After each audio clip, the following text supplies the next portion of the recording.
እንዴት ናችሁ ውድ የፍሬሽ ማይንድስ አካዳሚ ቤተሰቦች? ዛሬ ደግሞ ጂኦግራፊ ኦፍ ኢትዮጵያ ኤንድ ዘ ሆርን ቻፕተር 2 ይዤ መጥቻለሁ። ለቻናሉ ከሆናችሁ ሰብስክራይብ በማድረግ ጀምሩ፣ እንዲሁም ቪዲዮውን ላይክ በማድረግ ጀምሩ። ስለዚህ ዛሬ የምንመለከተው ጂኦሎጂ ኦፍ ኢትዮጵያ ኤንድ ዘ ሆርን የሚለውን ፖርሽን ነው ማለት ነው። ስለዚህ ጂኦሎጂ በሚለው ዴፊኒሽን እንጀምራለን። ጂኦሎጂ ማለት ስለ መሬት የሚያጠና ሳይንስ ነው፣ ወይም ደግሞ አርዝ ሳይንስ ሲሆን የመሬትን አፈጣጠር በማቴሪያል ወይም ደግሞ መሬት የተሰራችበትን ማቴሪያሎች እና በመሬት ላይ የሚካሄዱ እያንዳንዱን ፕሮሰስ ያጠናል ማለት ነው። ስለዚህ ጂኦሎጂ ስለ መሬት የሚያጠና ሳይንስ ነው። ኢቮሉሽን ኦፍ አርዝ የመሬትን አፈጣጠር፣ መሬትን የሰራት ማቴሪያል እነማን ናቸው ወይም ደግሞ ቢልዲንግ ብሎክ የሚባሉት ማቴሪያሎችን፣ ከዛ ደግሞ መሬት ላይ የሚካሄዱ ኢንተርናል የሚሆኑ ኤክስተርናል ፕሮሰሶችን ያጠናል ማለት ነው። ስለዚህ መሬት እንዴት ነው ስትራክቸሯ፣ ማቴሪያሎቹ፣ ፕሮሰሶች፣ ከዛ ደግሞ ኦርጋኒዝሞቿ ኦቨር ታይም ቼንጅ ያደረጉት እሷ ላይ የሚኖር ነገር የሚለውን አጠቃላይ ያጠናል ማለት ነው። ስለዚህ ጂኦሎጂ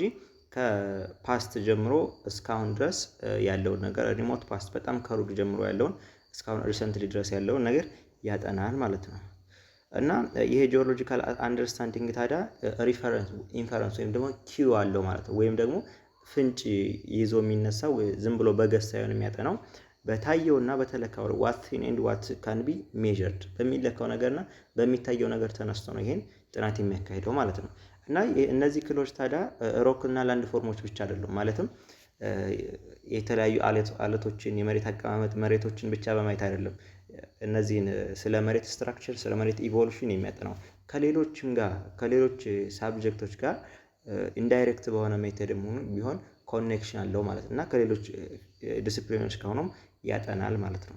ታዲያ እነዚህ ዲሲፕሊኖች እነማን ናቸው? ለምሳሌ እነ ጂኦፊዚክስ ስለ አርዝኩዌክ ዌቭ ወይም ደግሞ የመሬት መንቀጥቀጥ ዌቭ የሚባሉትን በቃ ዲፕ ከሰርፌስ ኦፍ ዘ አርዝ ዲፕ ዳውን ገብቶ ከጂኦፊዚክስ ጋር ያጠናል ማለት ነው። ሌላው ደግሞ ጂኦኬሚስትሪ የኮምፖዚሽን ኦፍ ሮክ ወይም ደግሞ የአለቶችን ስትራክቸር የተሰሩበትን ኤሌመንት ያለውን ኦሪጂን ዲቴይልድ ስትራክቸርን በማጥናት ከኬሚስትሪ ጋርም እንደዚሁ አብሮ ይሰራል ማለት ነው። ሌላው ደግሞ ጂኦክሮኖሎጂ ነው። ሜተድ ኦፍ ፋይንዲንግ ኤጅስ ኦፍ ሮክስ ነው፣ ወይም ደግሞ የአለቶችን እድሜ ለመፈለግ በተለይ ደግሞ ራዲዮ አክቲቭ ኤሌመንት በመጠቀም ቀጣይ እንመለከተዋለን።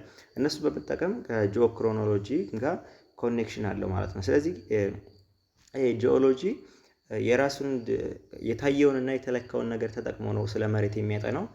ይሄ ታዲያ አለቶችንና መሬትን ብቻ ወይም ላንድ ፎርምን ብቻ ሳይሆን የሚመለከተው ከሌሎች ጂኦፊዚክስ፣ ከጂኦኬሚስትሪ፣ ከጂኦክሮኖሎጂ ጋርም ኮንትሪቢዩት በማድረግ ነው የሚያጠናው ማለት ነው። ሌላው ደግሞ አልፍሬድ ዋግነር ወይም ደግሞ መሬት አንድ ነበረች ማለት ዓለም በአንድ ላይ መሬቱ የተገናኘ ነበር ብሎ የሚያጠናልን ሰው እያለ አልፍሬድ ዋግነር የሚባል ማለት ነው። ይሄ የጀርመን ሳይንቲስት እና ሜትሮሎጂስት ነው። ኮንቲኔንቶች ወይም ደግሞ እነዚህ ፕላኔቶች ማነው ኮንቲኔንቶች፣ አህጉሮች ይንቀሳቀሱ ነበር ነው የሚለው እና ይንቀሳቀሳሉ እና ይሄ ምን ይባላል? ኮንቲኔንታል ድሪፍት ቲዮሪ የሚባል አምጥቷል ማለት ነው። ኮንቲኔንታል ድሪፍት ቲዮሪ ማለት ምን ማለት ነው? እነዚህ ኮንቲኔንቶች አንድ ላይ ነበሩ ግን ድሪፍት አድርገው በኋላ ነው የተለያዩት የሚል አስተሳሰብ ነው ማለት ነው። ይሄን ፕሮፖዝ ያደረገው መቼ ነው? በ1912 ነው ማለት ነው። ታዲያ እሱ ምንድነው የሚያምነው አልፍሬድ ዋግነር? ኮንቲኔንትስ አር ዋን ባንችድ አፕ ኤንድ አሴምብልድ ቱጌዘር ኢንቱ ኤ ሲንግል ሂውጅ ኮንቲኔንት ኮልድ ፓንጂያ። እነዚህ ኮንቲኔንቶች ወይም አህጉራት አንድ ላይ ኮምባይን ሆነው አንድ ላይ ባንችድ ሆነው ምን ፈጥረው ነበር ማለት ነው? ፓንጂያ የሚባል ሲንግል ኮንቲኔንት ነበሩ ነው የሚለው። አንድ ኮንቲኔንት እሱ ምን ይባላል? ፓንጂያ ይባላል ማለት ነው። ኮንቲኔንታል ድሪፍት ማለት ኮንቲኔንቶች በሆነ በጊዜ ሂደት ድሪፍት አድርገው ሙቭ አድርገዋል ማለት ነው ማለት ነው። ሌላው ደግሞ እንግዲህ ይሄ ፓንጂያ የሚለውን ቃል ስንመለከት ኦል ዘ አርዝ ወይም ደግሞ ኢንታይር አርዝ ማለት ነው ማለት ነው።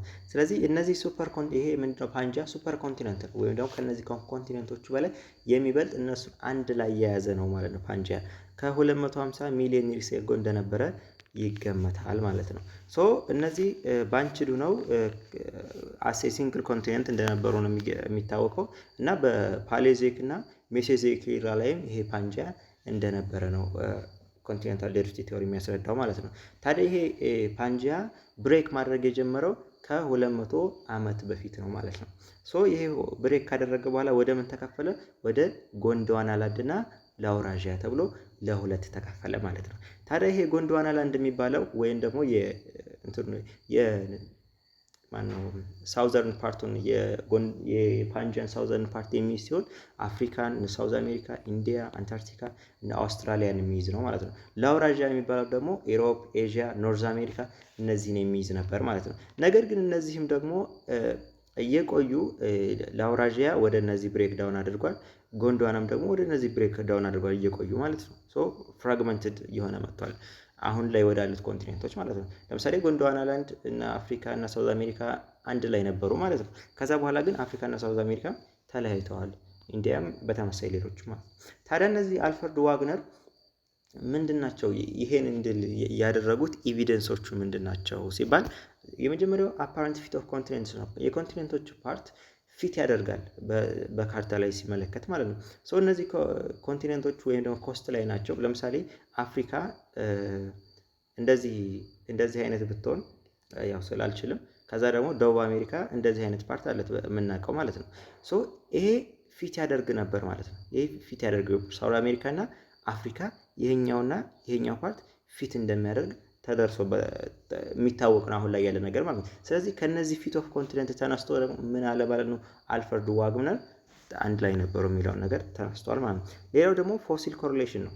እነዚህ ደግሞ አይደንቲካል የሆኑ ፎሲሎች ተመሳሳይ የሆኑ ቅሪተ አካላት አብረው እንደነበሩ እንዲሁ አልፍሬድ ዋግነር ማለትም ኮስት ላይ ናቸው ላይ ጠርዛቸው ላይ እንደነበረ ማለት እስኪ ሌላ ድረገንም ለሰ ለምሳሌ እንግዲህ ፊት ኦፍ ኮንቲኔንትስ የሚለውን ኮንሰፕት ዲያግራማቲካሊ ስንመለከት ይሄኛው የሳውዝ አሜሪካ እና ይሄኛው ደግሞ የአፍሪካ እንትን ፊት ያደርጋሉ፣ ኤግዛክትሊ ፊት ያደርጋሉ ማለት ነው። ከዛ ውጭ ይሄ የምንመለከተው ይሄ ነው ፓንጂያ ሲባል አንድ ላይ እንደነበሩ ነው። ከዛ በኋላ ወደ ምን ተከፈለ? ወደ ላውራዥያ እና ወደ ጎንድዋና ማለት ነው። ጎንድዋና ይሄኛው ፓርት ነው፣ ላውራዥያ ደግሞ ይሄኛው ፓርት ነው ማለት ነው። ስለዚህ ይሄኛው ደግሞ ፊት ኦፍ ኮንቲኔንት የዚህን ስትራክቸር የነዚህን የተለያዩበትን ስትራክቸር በማየት አንድ ላይ እንደነበሩ ኤቪደንስ አለው ማለት ነው። ሁለተኛው ደግሞ ዲስትሪቢዩሽን ኦፍ ፎሲል ብለን የተመለከትነው አሁንም እዚህ ጋር ስዕሉ ጋር እንደምንመለከተው ይሄኛው በዚህ ከለር የሆነው ፓርት ይሄ በዚህ ከለር የነበረው ኮንቲኔንቶቹ ጋር እዚህኛውም አሜሪካም ላይ አፍሪካም ላይ ተመሳሳይ የሆነ የፎሲል አይነቶች ተገኝተዋል ማለት ነው። እዚህኛውም ላይ እንደዚሁ እዚህኛውም ላይ በተመሳሳይ ሁኔታ ማለት ነው። ስለዚህ በዚህ ምክንያት ኮንቲኔንቶቹ ማነው ፎሲሎቹ ተመሳሳይ ፎሲል ስለተገኙ አንድ ላይ እንደነበሩ ኤቪደንስ ሆኖታል ማለት ነው። ሌላው ደግሞ ማውንቴን ቤልት ነው። አሁንም ተመሳሳይ የሆኑ ማውንቴን ቤልቶች ሮክ ታይፓቸውም ተመሳሳይ የሆኑ ተገኝተዋል ማለት ነው። ሌላው ደግሞ ፓሊዮ ክላይሜት ነው። አሁንም የክላይሜቲክ ሪጅኑ እንደዚሁ ተመሳሳይ እንደሆነ ተገኝተዋል። ለምሳሌ እዚህ ጋር እነዚህ ፓርቶች ከለር የሆኑት ተመሳሳይ ከለር የሆኑት ተመሳሳይ የሆነ ክላይሜት የነበራቸው ናቸው ማለት ነው። ስለዚህ በዛ ኤቪደንስ መሰረት አልፍሬድ ዋግነር ይሄ ኮንቲኔንቶች አንድ ላይ ነበሩና ከዛ በኋላ ድሪፍት አድርገው ነው የሚለውን ኮንሰፕት አምጥተዋል ማለት ነው።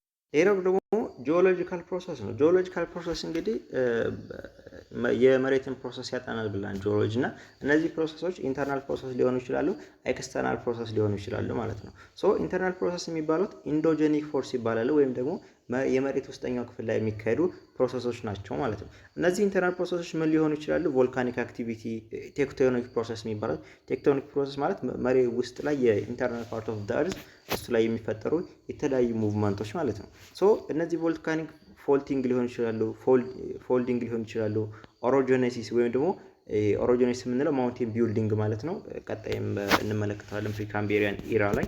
ሶ እነዚህ አክቲቪቲዎች ናቸው። ኢፒሮጂኔሲስ ማለት ደግሞ ራይዚንግ ኤንድ ሲንኪንግ ኦፍ ዘ ላንድ ማስ ነው። የሆነ መሬት ወደ ውስጥ መስመጥ እና ወደ ላይ መውጣት ኢፒሮጂኔሲስ እንለዋለን። ታዲያ እነዚህ ኢንተርናል ፕሮሰሶች ምን እንዲፈጠር ያደርጋሉ የሚለውን ስንመለከት ፕላቶች፣ የተለያዩ ቦታዎች፣ አምባዎች፣ ሪፍት ቫሊ፣ ብሎክ ማውንቴን፣ ቮልካኒክ ማውንቴን እነዚህ ሁሉ እንዲፈጠሩ ስምጥ ሸለቆዎች፣ የተለያዩ ብሎክ ማውንቴን ተራራዎች እንዲፈጠሩ ያደርጋሉ ኢንተርናል ፕሮሰሶች ማለት ነው።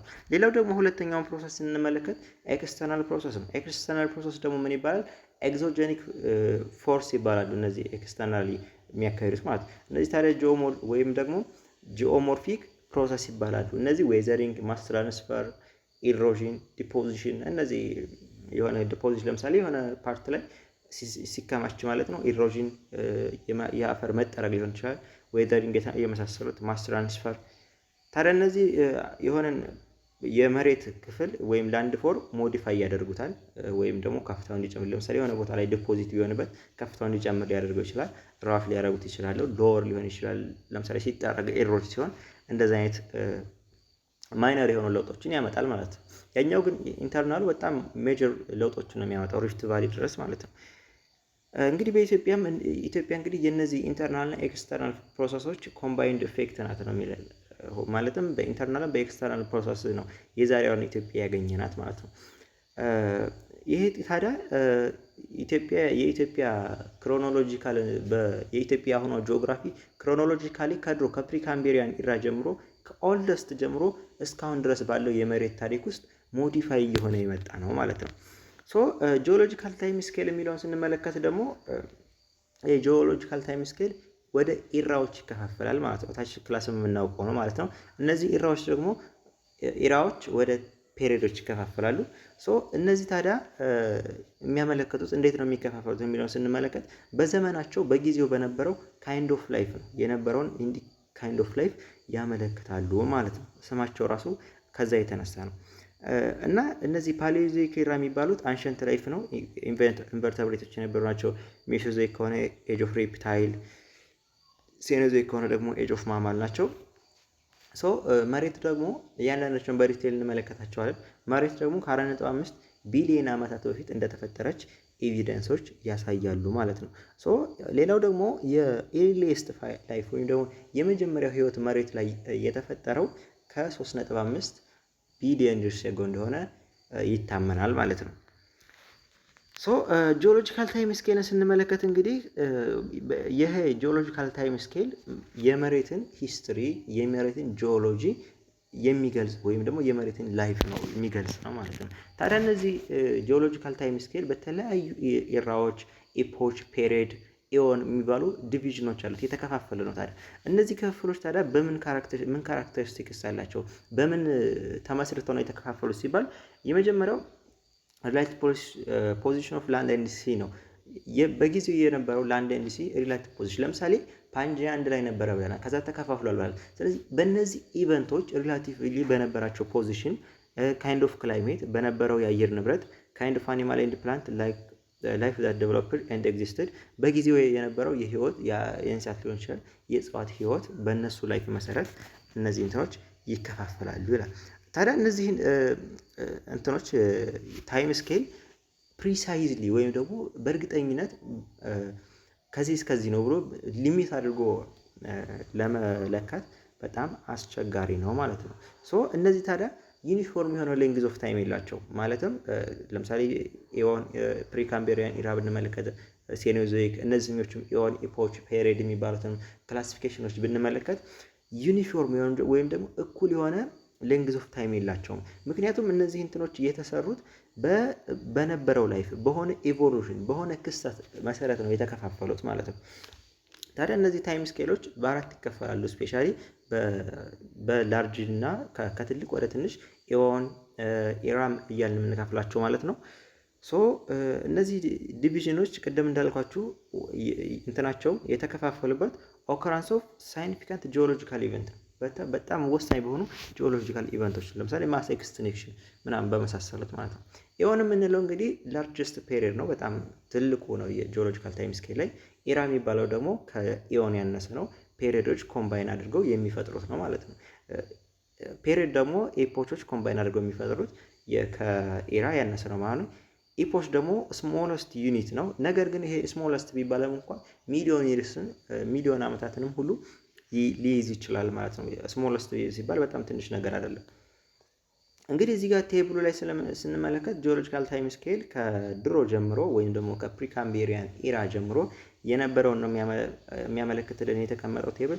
ታች ፕሪካምቤሪያን ኢራ አለ። ከዛ በኋላ ከድሮ ጀምሮ ወደ ሴኖዞይክ ኢራ ወይም ደግሞ ወደ አሁኑ ያመጣናል ማለት ነው። ስለዚህ ይሄን ቴብል ተመልከቱት። እያንዳንዱ በየትኛው ምን ነበረ የሚለውን ነገር ሃይላይት ላይ ቢሆን አንዳንድ ጊዜ ፈተና ሊመጣበት ይችላል። ግን እያንዳንዱን ነገር ሳይሆን ሴሌክቲቭሊ ይመጣል ብላችሁ የምታስቡት ለምሳሌ ፈርስት ሬፕታይል ላይ እዚህ ጋር ማስ ኤክስቲንክሽን እዚህ ጋር ፐርሚያን ፔሪድ ላይ እንደዚህ እንትኖች ነገሮች አልፋችሁ እዩዋቸው።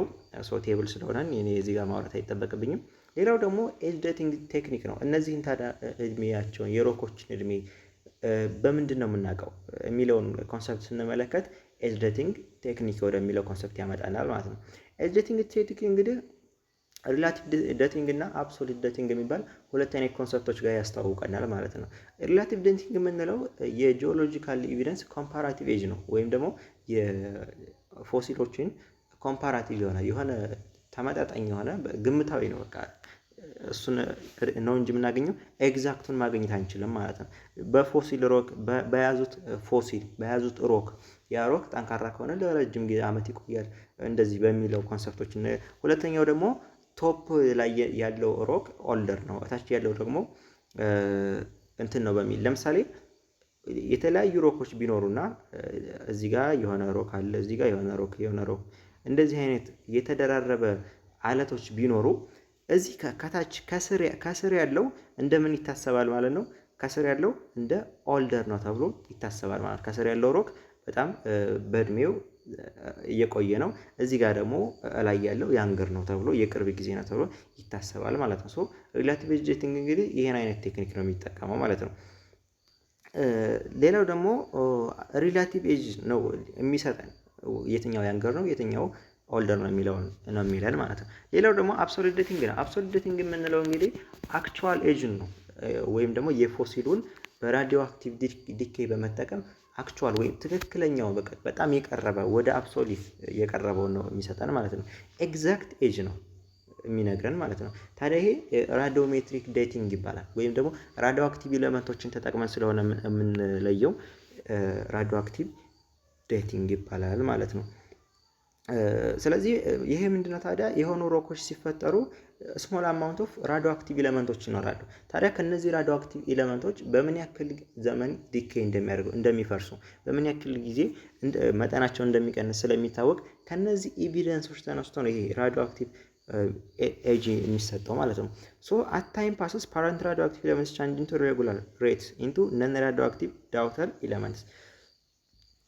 ታዲያ እነዚህ ፓረንት ራዲዮ አክቲቭ ኤሌመንት የምንላቸው ለምሳሌ ካርበን 14 ሊሆን ይችላል። ካርበን 14 ወደ ምን ሊቀየር ይችላል ማለት ነው? ወደ ናይትሮጂን ይቀየራል ማለት ነው። ፖታሺየም 40 ሊሆን ይችላል፣ እሱ ደግሞ ወደ አርገን ይቀየራል ማለት ነው። ስለዚህ እነዚህ ፓረንት እንትኖች ወደ ነን ራዲዮ አክቲቭ ኤሌመንቶች ይቀየራሉ ማለት ነው። ስለዚህ ይሄ ሮክ ኦልደር እየሆነ በሄደ ቁጥር የነዚህ የዳውተሮቹ በኋላ የተቀየሩት ለምሳሌ ካርበን 14 ከነበረ ወደ ናይትሮጂን ነው የሚቀየረው። የናይትሮጂን መጠን ብዙ ይሆናል፣ ከዛ የካርበን መጠን ደግሞ ይቀንሳል ማለት ነው። ስለዚህ በእነዚህ ሬሾዎች ነው አብሶሉት ዴቲንግን የምናውቀው ማለት ነው። at the end of the period constituting one half life half of the original quantity of radioactive element has decayed so after another half life half of ስለዚህ ይሄ ምንድነው የሚለን በሃፍ ላይፍ ነው። የራዲዮ አክቲቭ ኤሌመንቶች ሃፍ ላይፍ አላቸው። ስለዚህ የመጀመሪያው 100 ከሆነ እና የነበረው ለምሳሌ የዛ ካርበን 14 ከሆነ ለምሳሌ 5730 ዓመት ሃፍ ላይፍ አለው ማለት ነው። ስለዚህ ከ5730 ዓመት በኋላ ይሄ 100 የነበረው ስንት ይሆናል ማለት ነው? 50 ይሆናል ማለት ነው ያለው ራዲዮ አክቲቭ ኤሌመንት ማለት ነው። ታዲያ 50 ከነበረና አሁንም ከ5730 ዓመት በኋላ ይሄ 50 ወደ ምን ይመጣል ማለት ነው? ወደ 25 ከዛ 25 ወደ 12.5 እያለ ይቀጥላል ማለት ነው። ስለዚህ እንደዚህ አይነት እንትኖች አሏቸው ወይም ደግሞ ጥያቄ ላይ የሚመጣሉ። ታዲያ ካርበን 14 ቴክኒክ የምንለው ምንድነው ካልን ምንድነው የሆነ ኦርጋኒዝም ከሞተ በኋላ ዲስኢንቴግሬት ማድረግ ይጀምራል። ዲስኢንቴግሬት በሆነ በታወቀ ሬት ነው ዲስኢንቴግሬት ማድረግ የሚጀምረው ማለት ነው። ሶ ካርበን ታዲያ ሪፕሌስ አይሆንም ከአቶሞስፌር ላይ ካለው ካርበን ዳይኦክሳይድ ሪፕሌስ ስለማይሆን ሃፍ ላይፉ ስለሚታወቅ ምንድነው አሁን ይሄ ግልጽ ለማድረግ የሆነ ኦርጋኒዝም እንትን ሲል ካርበን 14 ይኖረዋል። ሲሞት ካርበን 14 ይኖረዋል። ታዲያ ከሞተ በኋላ ይሄ ኦርጋኒዝም ካርበን 14 መጠኑ አይጨምርም። ማለትም ከአቶሞስፌር ላይ ያለው ካርበን ዳይኦክሳይድ ወደዚህ ካርበን 14 ወይም ደግሞ ወደ ሞተው ኦርጋኒዝም ካርበን እንትን አይቀላቀልም ማለት ነው። ታዲያ አካል ተቀላቀለ ይሄ የዚህ መጠን ደግሞ ይታወቃል። እንዴት ነው የሚታወቀው ካላችሁኝ አቶሞስፌር ላይ ካለው ካርበን 12 ጋር ሬሾ አለው። ካርበን 14 ካርበን 12 ሬሾ አለው ማለት ነው። ሶ ይሄ ሬሾ ኦርጋኒዝሙ ከመሞቱ በፊትም አቶሞስፌር ላይ የሚታወቅ ሬሾ አለው። ከሞተ በኋላም ደግሞ የእነ አትሞስፌር ላይ የሚታወቅ ሬሻል ለውጥ ቢኖር እንኳን በጣም ሚኒመም ለውጥ ነው የሚኖረው ማለት ነው። ስለዚህ ታዲያ ያንን ኦርጋኒዝም ዲኬዩን በሚያውቁበት ጊዜ አሁንም ባለው ኦርጋኒዝም እና በኢንቫይሮንመንቱ ላይ ባለው ሬሾ ተነስተው እና ሮክ ላይ ካገኙት ካርበን 40 ጋር አማካኝነት ካልኩሌት ይደረጋል ማለት ነው። ብቻ እዚህ ጋር ልዩት የምትችሉት ነገር ካርበን 40 አጭር ዕድሜ ያላቸው ነገሮች ነው። ብዙ ጊዜ የሆኑ ኦርጋኒዝሞች የሞቱ ኦርጋኒዝሞችን ምናምን ነው ለማወቅ የምንጠቀምበት። ከዛ ውጭ ደግሞ ሃፍ ላይፉ 5730 ዓመት ነው። ይሄ ማለት አሁን የሆነ ሰከንድ ሃፍ ላይፍ ሰርድ ሃፍ ላይፍ ፈልጉ ልትባሉ ትችላላችሁ። አንድ ሃፍ ላይፍ ማለት ከ5730 ዓመት በኋላ የኦርጋኒዝም 100 ኪሎ ግራም ወይ ደግሞ የሆነ መጠን ከተሰጣችሁ እሱ ለሁለት ይከፈላል ማለት ነው። አሁንም ደግሞ ሌላ ሃፍ ላይፍ ሲጨምር ያ ሃፉ ድጋሚ ሃፍ ይሆናል ማለት ነው። እንደዛ እያለ ነው የሚሰራው ማለት ነው። ሌላው ደግሞ ፖታሺየም አርገን ቴክኒክ የምንለው ይሄ ደግሞ ለሮኮች ነው የሚጠቅመው፣ ለአለቶች ነው ዴት ለማድረግ የሚጠቅመው። ይሄም ደግሞ ራዲዮ አክቲቭ እንትኖች ራዲዮ አክቲቭ ነው እንግዲህ ፖታሺየም 14። ይሄ ፖታሺየም 14 በተለያዩ ሮኮች ላይ ይገኛል። በእነ ማይካ ፊልድ ስፓርስ ሆርን ብለንድስ በሚባሉ ሮኮች ላይ ስለሚገኝ እነዚህ ሮኮች ዲስኢንቴግሬት እያደረጉ ወደ አርገን ይለውጣሉ ማለት ነው። ስለዚህ ምን ያክል የፖታሺየም መጠኑ አሁንም እንደ ካርበኑ የሚታወቅ መጠን ነው። ስለዚህ ምን ያክል ይቀየራል ማለት የቀረውን የፖታሺየም መጠንና ወደ አርገን የተቀየረውን ካልኩሌት በማድረግ ማለት ነው። ኢኒሻሊ ያን ሮክ ሲፈጠር ወይም ደግሞ ሮኩ መርጋት ሲጀምር ሲረጋ ነው ዳቲንግ የሚጀምረው። ያን ሲፈጠር ፖታሺየም አለው የሆነ መጠን ፖታሺየም የሚታወቅ ፖታሺየም አለው ማለት ነው። ነገር ግን አርገን የለውም በዛ መጀመሪያ ላይ ማለት ነው። ሶ ይሄ ፖታሺየም ዲስኢንቴግሬት እያደረገ ከሆነ ጊዜ በኋላ ወደ አርገን ነው የሚለወጠው ማለት ነው። ሶ ወደ አርገን የተለወጠውን የፖታሺየም መጠን በማወቅና ያለውን የፖታሺየም መጠን ካልኩሌት በማድረግ የዛን ኦርጋኒዝም ኤጁን ማወቅ ይቻላል ማለት ነው። ነገር ግን እዚህ ጋር ችግሩ ምንድነው ካለ አርገን ያ የተለወጠው አርገን ከ125 ዲግሪ ሴልሺየስ በላይ ወይም ደግሞ ከ257 ዲግሪ ሴልሺየስ በላይ ሙቀት ካገኘው ይተናል። ሶ ያ ማለት ለምሳሌ 2 ሚሊዮን የሆነው 2 ሚሊዮን እድሜ ያለው የሆነ ሮክ ተገንቶ ከሆነ ምናልባት የ100 ሚሊዮኑ በ100 ሚሊዮን በ1 ሚሊዮን እድሜ ውስጥ ይቅርታ በ1 ሚሊዮን እድሜ ውስጥ ወደ ከፖታሺየም ወደ አርገን የተለወጠው ኤሌመንት አርገኑ በሆነ ሙቀት ተኖ ከሆነና ከዛ ጊዜ በኋላ ብናየው 1 ሚሊዮን ዓመት እንደሆነ ነው የሚያሳየን ማለት ነው። ስለዚህ ኤክስትሪም የሆነ ሙቀት በሚኖርበት ጊዜ አርገኑ ይተናል። ሶ ስለሚተን ያ ከፖታሺየም ወደ አርገን የተቀየረው መጠን ሙሉ ለሙሉ ስለማናገኘው ይሄም ሊሆን ይችላል ማለት ነው። አት ፕሮብለም ሊሆን ይችላል ማለት ነው። ሌላው እንግዲህ ፕሪካምቢሪያን ኢራ የሚለውን ኮንሰፕት በቀጣይ እናየዋለን እንዳይረዝም። ለቻናሉ አዲስ ከሆናችሁ ሰብስክራይብ አድርጉ። ሐሳብ፣ አስተያየት፣ ጥያቄ ያልገባችሁ ነገር ካለ ጠይቁ። ከዛ ውጭ ደግሞ የቴሌግራም ቻናል ሊንክ ዲስክሪፕሽን ላይ አስቀምጥላችኋለሁ። ሌሎች ቲፖችንም ኖቶችንም እዛ ላይ ማግኘት ትችላላችሁ። መልካም ጊዜ